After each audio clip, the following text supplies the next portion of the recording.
Today we're going to tackle email marketing. Welcome to Funnel Secrets, the ultimate guide to turning leads into buyers. And in this series, I've been teaching you mastering funnels, how to create high converting lead magnets. And in this video, we're going to talk about email marketing. There's a lot to learn. And the next thing that we're going to break down is what I consider to be the most important thing in email marketing. So make sure you stay tuned. Let's recap. And then I'm going to move on to what I consider to be the most important thing in email marketing. So in email one, you want to tag them so that you know where they came from. And later on, you can do some personalized email or promotions or offers that's in relation to what they signed up for. And you want to deliver the lead magnet that they signed up for, and then some kind of other content that they can consume that will also add more value. In email two, you can say something like, hey, here's some of my top videos that people who are in this niche are able to use to scale their businesses or to do this, whatever it is that you teach. Just make sure that it adds more value. And then in additional emails, then you can soft pitch a course, or you can soft pitch or a product in a few emails. Emails should naturally lead to the thing that you want them to do next.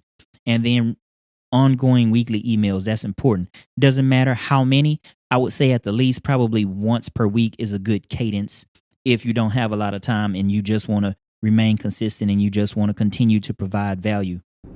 Are you feeling stuck? Do you want some one-on-one guidance? Do you want some mentoring to help you supercharge your online business efforts this year? Well, if you do, you can book a 1-hour coaching call with me. We go through a mentoring session and we break down what you want to do step by step. So book a 1-hour call with me and let's break it down step by step. Go to the link in the description, lock it in. Hopefully I'll see you on the call. And now back to the video you were watching.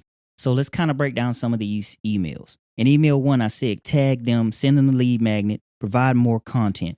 When you start building your list and it gets so big, you don't want to be figuring out afterwards what these people signed up for, what they were interested in, or what they opted in for. For instance, I have multiple books, multiple videos, and multiple lead magnets. So when someone downloads one of my lead magnets or one of my products, I want to know which one they were interested in. So later I can offer them either more free content and training or more offers to a similar product, or even advancing them up my value ladder of products. Like if I have a more in-depth course or a membership, the more value you provide once you get them on the platform you own, which is your email, then you can figure out later how to monetize them. Even if you don't have a product, that's the most important thing. You're building up an audience of interested people. Now, if I had a ratio of how much value versus selling I was saying, I would do 80-20. 80% should be value of the time. Pitching should be 20%. And the 20% could just be in the PS line. You'd provide value in all your emails, maybe tips to do whatever it is that you teach them how to do. And then in the PS, you could say, hey, this is now open for enrollment. Click here to learn more. Something like that. I do a promotion at the end of each month for a few days. So the rest of the month, they're just getting tutorials. They're getting podcast episodes. They're getting mindset and entrepreneurship episodes. This monthly magazine that I come out with for entrepreneurs, they're getting all that value. And then I pitch once a month, probably at the last few days of the month. During your onboarding, you're sending them the lead magnet. You're onboarding them, telling them a little bit about yourself, what you teach, what value you will bring, what they will get out of being on your email list. And then you're going to connect them with some of your long form content. And in each one of those long form pieces of content, you should have a call to action in there anyway to start selling stuff or getting them on your email list. It should all go together. And then you can pitch low ticket items or high ticket items or memberships that you have. This is the whole reason why we're building an email list. It'll be part of your email marketing in your business, right? And then these continuing weekly emails, 80%. And you can use the PS line to pitch different topics or to make continuous offers. You should always be making offers, but don't bombard them with this. That's why I say 80% value, 20% pitching. Now, what is the most important part of email marketing? It's ongoing weekly content. It's ongoing weekly content. No matter what you're doing, whether it's Instagram, whether it's YouTube, whether it's email, consistency is what will get people to trust you, to like you, and then when you ask for the sale, to buy from you. You got to think about human psychology, right? It would be just like me walking up to a girl and grabbing her hand. I don't know her, and just trying to hug her and bring her close to me. Now, that might work because I'm handsome, but for most people, it doesn't work that way. You have to court them, right? You have to take them on dates. Your email list is no different. You know the emails that you're sending is going to be covering pain points. We talked about that in the first video. So what do you do in those emails? Well, send an email saying, hey, I came out with this video this week. This is how it will help you. This is how it will benefit you. Here's the link. It could be that simple. You can have video series. You can send offers. You can give special bonus content only for email subscribers. Now, one thing you need to understand about email marketing is that people will not buy immediately. A lot of people are looking for the sale immediately, and it is not the way it works. People have to trust you first. Some people will not, they won't ever buy. They'll just follow you and they'll get your free content and download all your freebies. And that's okay. You have to be okay with that and still be willing to serve. Everyone won't buy. You'll have some lurkers on your email list, and that's okay. I've already been doing this for a while, so don't compare yourself to people who are already further than you. You may not have that much content. You may not have any content, but start with one piece of content per week and send an email out once per week. Now, I got a calendar that I use to do this. If you guys want to see an example of mine, just comment yearly tracker and I'll send you a link to a blank one that you can use, and you can use mine as an example. This is how I figure out what I'm going to write for the entire year. So I'm not guessing, all right, what am I doing this week? What am I doing this month? So, and I don't know if you guys might want that. It's a yearly planner. And when you pitch, you don't have to say, buy my stuff. You could say, hey, there's a new book I have or a new challenge I have to help you do X. And it's available now. It's open for the next week. Here's what you'll get from that. You can maybe spend a few emails telling them the benefits, and then you drop the link. Now, here are some examples of how I use this in my business. Okay. Now, in these two examples, they follow sort of the same structure.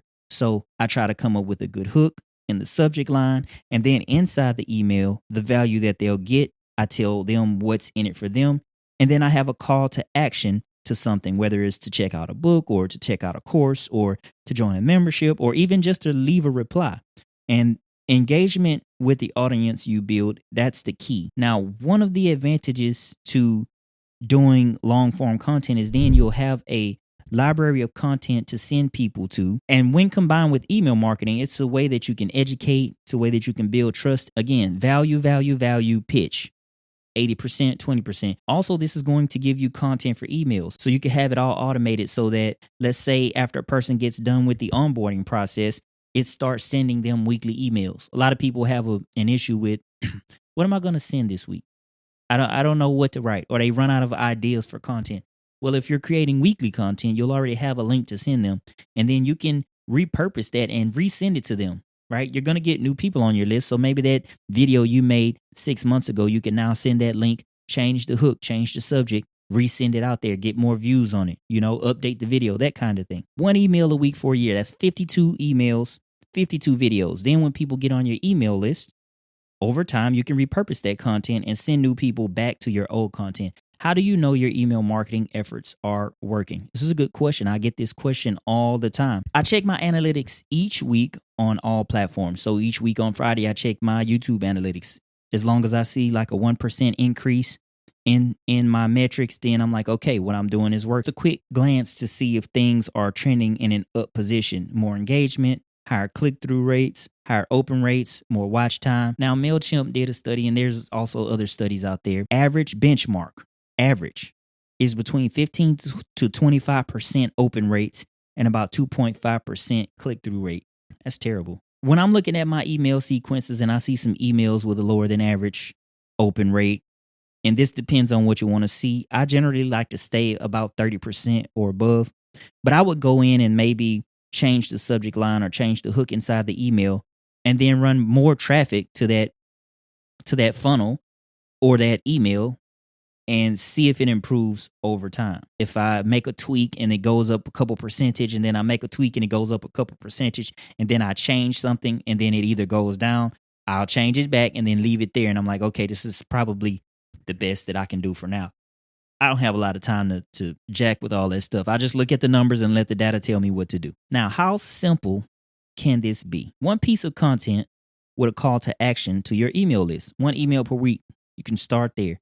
You don't even need an extra piece of software. You could just use your CRM if it has email and landing page and opt-in page functions. And MailChimp has that. I literally can use this one tool to do all those things. And then send traffic every day. Drop that link. Try to build that audience whenever relevant or wherever you hang out online, whatever social media platforms you use, whatever groups that you hang out in. At the end of the month, did that go up? If it didn't, then I need to go back in there and tweak something in the email, maybe the subject line or something like that. Again, look at the analytics and change the stuff with the lowest numbers. So where are we at in the process? In video 1, we identified your audience's pain points. We chose a lead magnet type. I showed you how to create value-packed content. We talked about setting up lead capture mechanisms. We talked about planning your email sequence and how to add value in each email. You can put offers in there, bonuses, email exclusives, and then tagging, segmenting, and personalizing. Use their first name, tag them so that you can send them offers that's not sent to everybody so they feel like you're talking directly to them. So what's next? Getting them to take action. And I would say that that's probably the most important thing that you should pay attention to, calls to action. So how do we get them to take action? In the next video, I'm going to be talking about how you create a call to action, crafting CTAs that convert, some examples of CTAs that I use and that you could use in these different examples, and then how to put these on autopilot. The call to action is the thing that's going to take them to the next step. And if you want to see all these things that we've talked about previously, then go here to this video.